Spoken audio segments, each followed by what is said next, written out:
Yes. ఈరోజు మనం కరీంనగర్ జిల్లాలో ఉన్నాము. కరీంనగర్ జిల్లాలో నిజంగా చెప్పాలంటే బీఆర్ఎస్ పార్టీ కరుడుగట్టిన ఒక నాయకులు వైఎస్ఆర్ యాదగిరి శేఖర్‌రావు గారు ప్రెజెంట్ మనతోనే ఉన్నారు. వీరు లాస్ట్ టైమ్ చూసుకుంటే ట్రస్మా స్టేట్ ప్రెసిడెంట్‌గా ఉన్నారు. ప్రెజెంట్ ట్రస్మాకి చీఫ్ అడ్వైజర్‌గా ఉన్నటువంటి పరిస్థితి.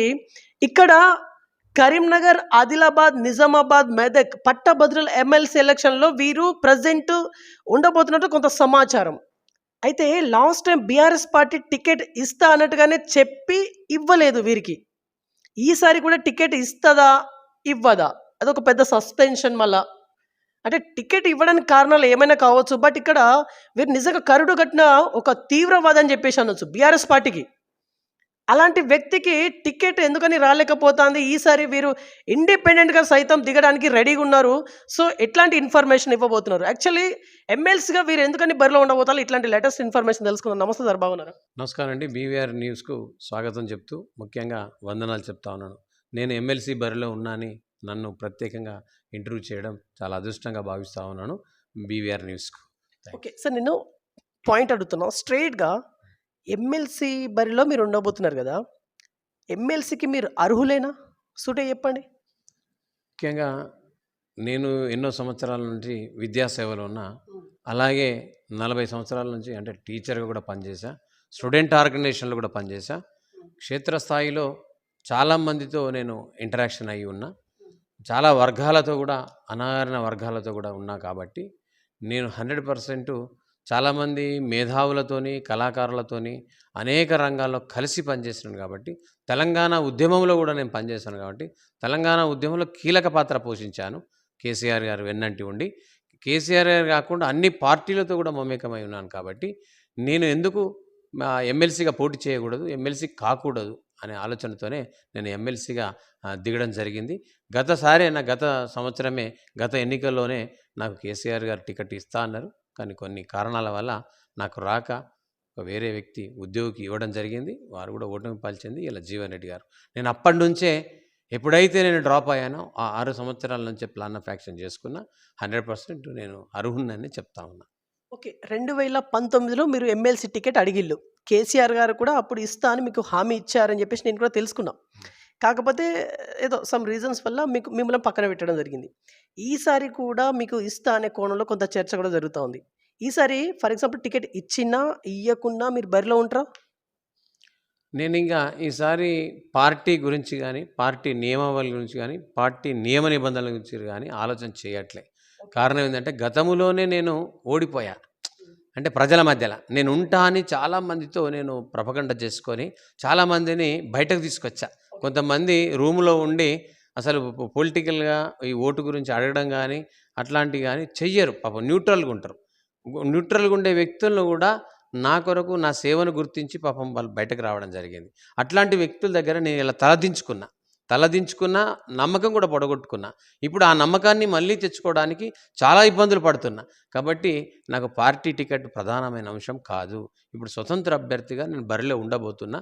ఒకవేళ పార్టీ కనుకరిస్తే కానీ నేను ఆలోచన చేస్తా. అప్పుడు పార్టీ కనుక ఇస్తే కానీ ఇస్తా అంటే ఎవరు వద్దనరు. అప్పుడు ఒకసారి నాకు ఇబ్బంది జరిగింది కాబట్టి ఇప్పుడు నేను ఏ పార్టీ గురించి ఆలోచన చేయకుండా అన్ని పార్టీల మద్దతుతో, అన్ని విద్యార్థి సంఘాల మద్దతుతో, అన్ని కుల సంఘాల మద్దతుతో, అందరి ప్రజల మద్దతుతో, ఉద్యోగస్తుల మద్దతుతో, ప్రతి ఒక్కరి మద్దతుతో ఇలా నేను పట్టభద్రుల మద్దతుతో, నిరుద్యోగుల మద్దతుతో, అందరి మద్దతుతో, సంపూర్ణ మద్దతుతో నేను ఇలా ఈవెందో మా ప్రైవేట్ పాఠశాలకు సంబంధించిన 2 ట్రస్మాలు కానీ, ఇలా అప్పుస్మా కానీ, నీసా కానీ, ఆల్ ఇండియా అసోసియేషన్ కానీ, ప్రైవేట్ టీచర్స్ అసోసియేషన్ కానీ, లెక్చరర్స్ అసోసియేషన్ కానీ, ప్రొఫెసర్స్ అసోసియేషన్ కానీ, అటు గవర్నమెంట్ పరంగా ప్రభుత్వ పరంగా అన్ని ఉద్యోగ సంఘాలు కూడా నాకు మద్దతు ఇస్తున్నాయి. కాబట్టి ఖచ్చితంగా నేను ఈరోజు బరిలో ఉంటున్నాను స్వతంత్ర అభ్యర్థిగా. ఓకే. సార్, ఇప్పుడు మీరు స్వతంత్ర అభ్యర్థిగా బరిలో దిగుతా అని చెప్పేసి అంటా ఉన్నారు. సార్, ఇక్కడ గ్రాడ్యుయేట్స్ ఓటర్స్ మీకు ఓట్లేస్తారని చెప్పేసి ఎలా అనుకోవాలి? అంటే మీ దగ్గర ఉండేటువంటి స్పెషాలిటీస్ ఏంటి? ముఖ్యంగా 40 సంవత్సరాల నుంచి ఒక టీచర్గా పనిచేసిన. కొన్ని వేల మంది స్టూడెంట్స్ నా దగ్గర చదువుకొని వెళ్ళారు. కొన్ని వందల మంది టీచర్లు నా దగ్గర పనిచేసి వెళ్ళిపోయినారు. ప్రభుత్వ పరంగా ఉద్యోగాలు వచ్చి ఇప్పటికి కూడా నా దగ్గర ఒక 100 మంది పనిచేస్తూ ఉన్నారు. అలాగే నేను ఒక ప్రైవేట్ టీచర్గా పనిచేసిన. ప్రభుత్వ పాఠశాల కూడా 5 సంవత్సరాలు పనిచేసా. నేను ఒక గ్రాడ్యుయేట్ చేసున్నా, ఒక పోస్ట్ గ్రాడ్యుయేషన్ చేసున్నా, బీఎడ్ చేసున్నా. అట్లా నా క్లాస్‌మేట్స్ రకరకాలుగా. నేను అనేక సంఘాలతోని ఉద్యమంలో కీలక పాత్ర ఒక 200 సంఘాలతోని నేను తిరిగా. వంట వార్పులో కావచ్చు, టీ జాక్‌లో కావచ్చు, ఒక జాక్ అంటే జెయింట్ యాక్షన్ కమిటీలో కూడా నేను పనిచేశా. మరి ఇలా సందర్భంలో నాకు అనేక మంది పరిచయాలున్నాయి. రెండోది మానవీయ కోణంతోని, మానవతా దృక్పథంతోని పనిచేశా. ఎప్పుడు కూడా డబ్బు అని ఆశించో ఇంకేదో చేయలే. పని చేయాలనే తపన ఉన్న వ్యక్తిని కాబట్టి నేను ఒక లేబర్‌గా కూడా పనిచేసా, ఒక వర్కర్‌గా కూడా పనిచేశా. ఎప్పుడు కూడా నేను ఒక లీడర్ అనో, నాయకుడిననో, కింది స్థాయితోని పని చేయించి నేనేదో కుర్చీలో కూర్చుండే వ్యక్తిత్వం కాదు. అలాంటి ఆలోచన నాకు లేదు. కాబట్టి నేను అందరితోని కలగలిపి పనిచేసినా కాబట్టి ఖచ్చితంగా నాకు పట్టభద్రులు నన్ను ఆదరిస్తారని నేను అందుకే ఒక నాయకునిగా ముందుకొస్తున్నా. వాళ్ళే నన్నందరూ ఈరోజు ముందుకు తీసుకెళ్ళిర్రు కాబట్టి వాళ్ళందరి కోరిక మేరకే, వాళ్ళ కొరకే నేను పనిచేయడానికి ఒక సేవ చేయాలన్న ఆలోచనతో ఒక సర్వీస్ ఓరియెంటెడ్‌గా నేను రావడం జరిగింది. కాబట్టి ప్రతి ఒక్కరు నన్ను ఆదరిస్తున్నారు ఇయాల. ఓకే. అంటే ప్రతి ఒక్కర ఆదరణ అనేది మీకు దక్కుతుందని చెప్పేసి అంటున్నారు గదా! ఫర్ ఎగ్జాంపుల్ మీరు గెలిచారనుకుందాం. ఇక్కడ ఎమ్మెల్సీగా గెలిచారు అనుకుందాం. సరే ఏం చేయాలనుకుంటున్నారు మీరు? యాస్ ఏ ఎమ్మెల్సీగా మీ మైండ్‌లో ఎలాంటి థాట్ రన్ అవుతా ఉంది? ముఖ్యంగా చాలామంది రాజకీయ నాయకులు ఓట్లనగానే వస్తున్నారు, పోతున్నారు, కుమ్మరిస్తున్నారు. పోయి మళ్ళా వాళ్ళ నివాసాలలో ఎక్కడనో హైదరాబాద్‌లో, ఢిల్లీలో, బెంగుళూరులో స్థిరపడుతున్నారు. ఎప్పుడో ఒకసారి క్షేత్ర పర్యటన లెక్క వస్తున్నారు. వచ్చి అంత ఫోటోలు దిగుతున్నారు. ఏదో ముచ్చట చెప్తున్నారు, వెళ్ళిపోతున్నారు.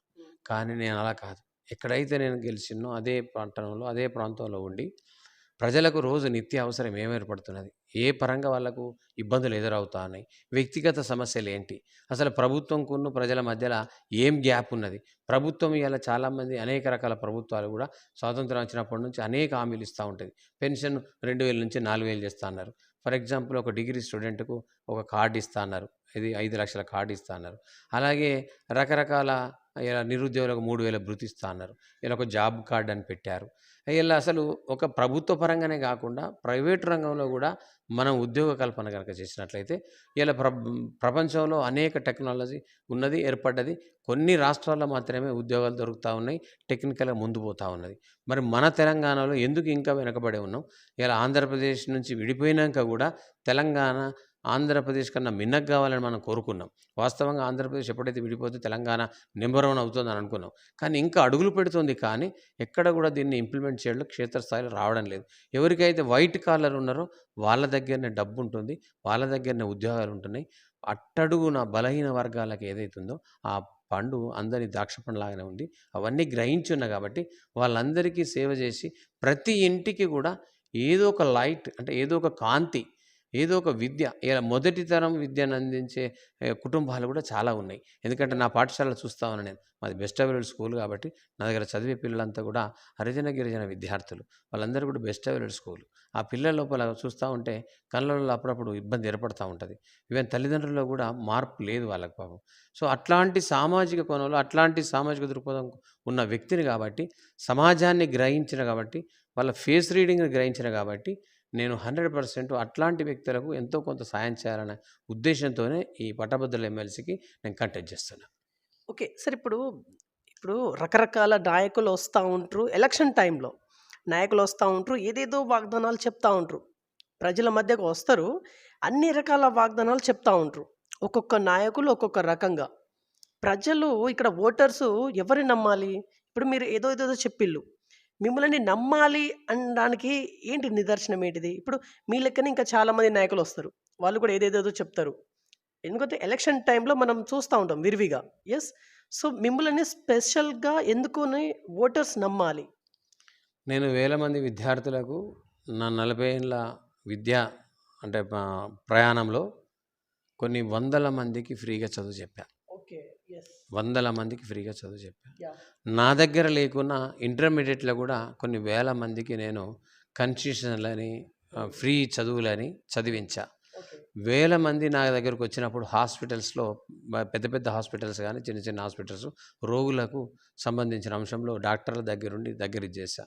కొంతమంది కోర్టు వ్యవహారంలో, పోలీస్ వ్యవహారంలో వచ్చినప్పుడు వాళ్ళకి తెలియదు పాపం. పోలీస్ స్టేషన్ అంటే తెలియదు, కోర్ట్ అంటే తెలియదు. అట్లాంటి వాళ్ళతోని కూడా నేను మమేకమై ఒక న్యాయ దగ్గరికి వెళ్ళడం, ఒక పోలీస్ స్టేషన్‌లో వెళ్ళడం. కొంతమంది ఇతరత్ర భూముల ఇబ్బందులు, రెవెన్యూ శాఖలో ఇబ్బందులు ఏర్పడ్డప్పుడు కూడా నా దగ్గరికొస్తే అట్లాంటి వాళ్ళతోని కూడా నేను ఫాలో అప్ అయ్యి నిక్కచ్చిగా నా సొంత ఖర్చులతోని, నా సొంత డబ్బుతో నేను వాళ్ళతో తిరిగి అంటే వాళ్ళ ఏదైతే అంశాలున్నాయో, ఎలాంటి ఇబ్బందులున్నాయో అలాంటివన్నిటిని కూడా సాల్వ్ చేశా. కాబట్టి ఒక ప్రజాక్షేత్రంలో అనేక రంగాలతో టచ్‌లో ఉన్నాను కాబట్టి, ఆ ఆలోచన మేరకు చాలామంది నాతో ఉన్నారు కాబట్టి, అరే నీలాంటి నాయకుడు, ఒక స్వచ్ఛమైన నాయకుడు, స్వచ్ఛత కలిగిన నాయకుడు గనక ఉంటే, ఈ దేశం గానీ, రాష్ట్రం గానీ, శాసనమండలిలో చోటు నీకు గనక లభించినట్లయితే, నువ్వు మాలాంటి క్షేత్రస్థాయిలో ఉన్న సమాజానికి ఒక నీతివంతమైన నాయకునిగా ఉన్నావు కాబట్టి, నువ్వు ఇవ్వగలుగుతావు అనే ఆలోచనను వాళ్ళు నాకే దృక్పథాన్ని ఇచ్చారు. నేను వాళ్ళ కోసమే ఎలా శాసన మండలిలో కావాలని కోరుకుంటా ఉన్నాను. ఓకే. సార్ ఇప్పుడు ఓటర్స్‌కి మీరిచ్చే మెసేజ్ ఏంటిది? ఎందుకంటే ఇక్కడ గ్రాడ్యుయేట్సే ఒక అపవాదాన్ని మూట కట్టుకున్నారు. సమ్ అమౌంట్ తీసుకుంటారు. ఓటుకింత తీసుకుంటారు. తీసుకున్నా గూడా వాళ్ళకి కరెక్ట్ ఓటు వేయలేకపోతారు. అది ఇది అని చెప్పేసి ఒక అపవాదం అయితే ఉంది. గ్రాడ్యుయేట్సే మళ్ళా ఎవరో గాదు. ఈ గ్రాడ్యుయేట్స్‌కి మీరిచ్చే మెసేజ్ సూటిగా. నేను ఇప్పటికి చెప్తున్నాను. అసలు ఎన్నికలంటేనే మన భారతదేశంలో చాలా ఇబ్బందికరంగా తయారైనాయి. హ్మ్. కోట్ల పెట్టుబడి పెట్టడం, మీటింగ్‌లు పెట్టడం, హ్మ్. ఏదో చేయడం. హ్మ్. అట్లాంటిది కాకుండా ఒక నీతివంతమైన పాలన కావాలి అంటే డబ్బు పంచడం గానీ నేరమే, డబ్బు తీసుకోవడం కూడా నేరమే. కానీ ప్రస్తుత పరిస్థితుల్లో నేను దానికి ఎదురుగా ఈదలేను. మనము గోదావరికి ఎదురుగా ఈదితే మనం కొట్టుకపోతాం. అవును. దరి దొరకదు. అవును. కాబట్టి నేను ఇలా పట్టభద్రులకు ఏం చెప్తున్నానంటే, మీరు ఎక్కడికెళ్ళినా, మీరేం చేసినా, మీ కార్యక్రమం దైనందిన జీవితంలో ఈ 6 నెలల కాలంలో ఎవరొచ్చినా, ఏం చేసినా, ఒక నీతివంతమైన నాయకుడు ఎవరు? ఒక క్రమశిక్షణ గల నాయకుడు ఎవరు? ఒక సంస్కారవంతమైన నాయకుడు ఎవరు? ముఖ్యంగా ఎదుటివారిని ఇబ్బంది పెట్టకుండా, ఎదుటివారి వ్యాపారాన్ని గానీ, ఎదుటివారి ఉద్యోగాన్ని గానీ, ఎదుటివారి యొక్క వ్యవస్థను గానీ, ఎదుటివారి యొక్క మనసును గానీ ఇబ్బంది పెట్టని నాయకుడే ప్రజానాయకుడైతాడు. ప్రజాదరణ పొందుతాడు కాబట్టి, అట్లాంటి నాయకుడు ఎవరో చూడండి. ఎవరికి ఎన్ని అంతస్తులున్నాయి, ఎవరు ఎంత డబ్బు సంపాదించారు, ఎవరు డబ్బును కాపాడుకోవడానికి వస్తున్నారు, ఎవరు ఇంకెంత డబ్బు సంపాదించాలనే కోణంలో వస్తున్నారు, అట్లాంటి వాళ్ళని ఆలోచన చేయండి. తీరిగ్గా ఒక్క రోజు కాదు, 2 రోజులు కాదు. అవసరమైతే వ్యక్తిగతంగా నిలబడ్డ ప్రతి వ్యక్తిని వ్యక్తిగత పరీక్ష పెట్టండి. ఇలా ఒక ప్రభుత్వ డాక్టర్ దగ్గరకో, ఏదో ఒక డాక్టర్ దగ్గరికి పోతే మనకు రోగం వచ్చిందని పోతే అనేక పరీక్షలు నిర్వహించి నీకు పలానా రోగం అని చెప్తాడు. అట్లే ఇవాళ నువ్వు ఎవరైతే కంటెస్ట్ చేస్తారో, కంటెస్ట్ చేసే క్యాండిడేట్ ఖచ్చితంగా ప్రతి పట్టభద్రుడు కూడా తెలుసుకోవాల్సిన అవసరం ఆసన్నమైంది. ఆసన్నమైంది. ఆ ఆసన్నమైతే అప్పుడు ఎవరు మంచివాడు, ఎవరు చెడ్డవాడని చూజ్ చేసుకోండి. నాకు డబ్బులు, వ్యవస్థ, ఇవన్నీ మీటింగులు ఇట్లాంటివి కాదు.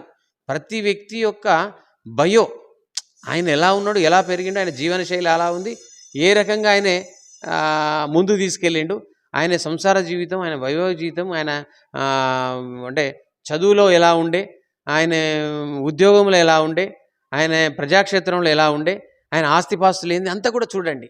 వ్యక్తిగతంగా ఆయన ఎలా ఉన్నాడు అలా పరిశీలన చేసినట్లయితే మీరు ఓటు నిర్ణయించుకోండి. ఆ ఓటు నిర్ణయించుకొని ఎవరు మంచి అనిపిస్తే వాళ్ళకి ఓటేయండి. అదే నేను పట్టభద్రులకు చెప్పేది. ఓకే.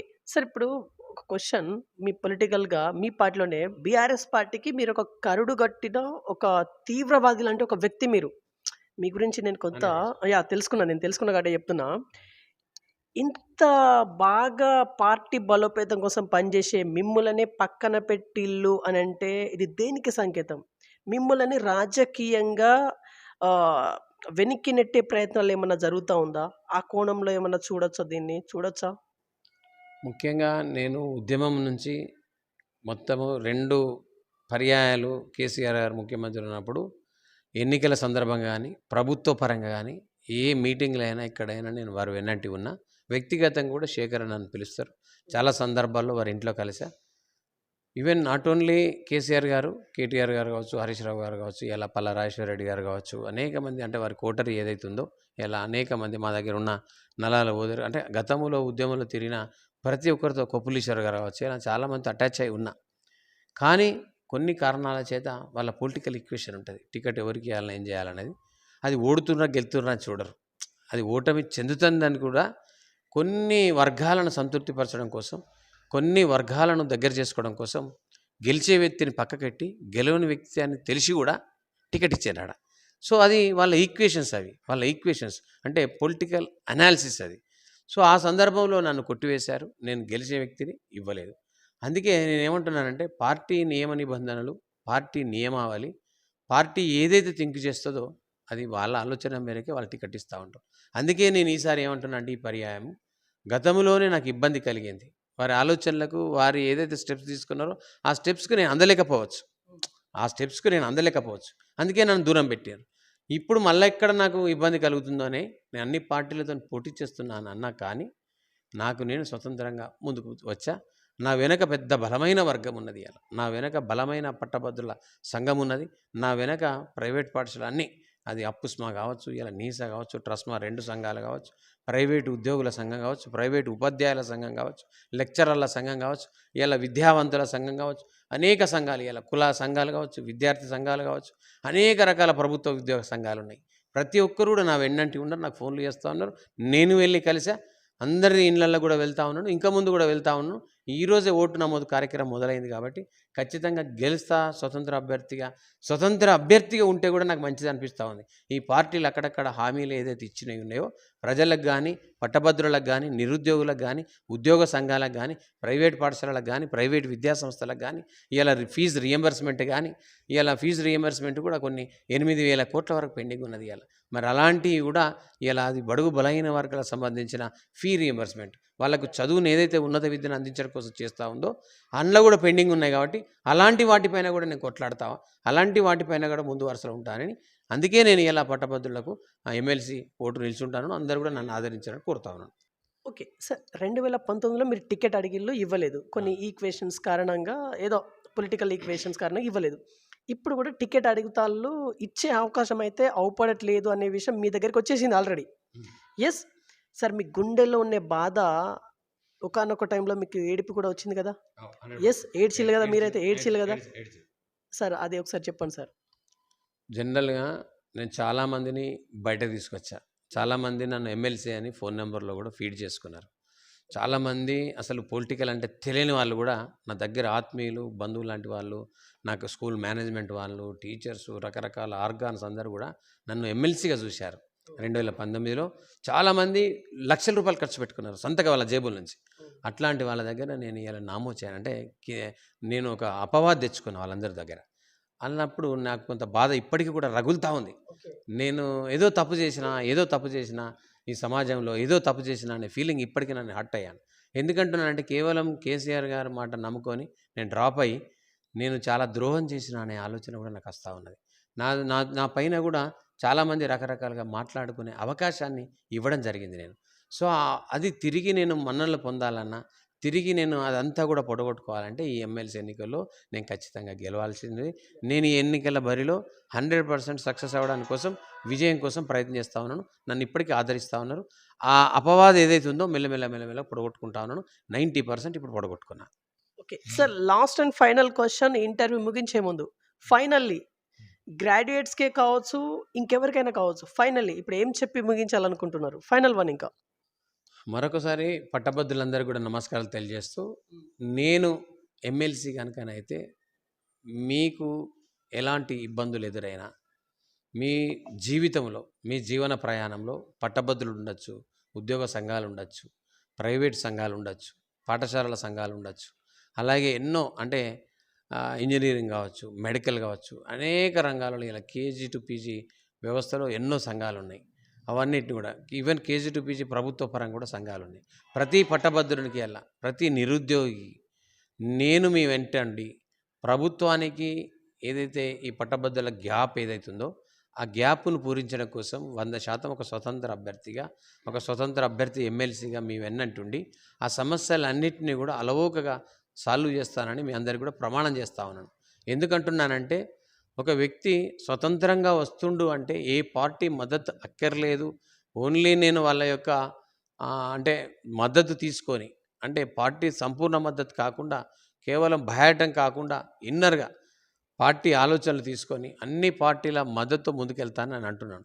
కాబట్టి ఈ ఆలోచన ఏదైతే ఉందో మేము ఖచ్చితంగా ఇంత ధైర్యంగా మీ ముందుకు వస్తున్నానంటే మీరు నా పైన నమ్మకం ఉంచి మీ పనిని, ఒక్క 6 నెలలు నా కొరకు కష్టపడితే 6 సంవత్సరాలు మీ సేవకుడిగా సదా మీ సేవలో, మీ సేవకుడిగా, ఒక వర్కర్‌గా, ఒక లేబర్‌గా మీ వెన్నంటి ఉండి మీ పనులన్నీ చక్కదిద్దుతానని హామీ ఇస్తున్నాను. రైట్. సో ఇది ఇవాల్టి ఇన్ఫర్మేషన్. చూస్తుండండి BVR TV news. Until then bye. Take care. Take care.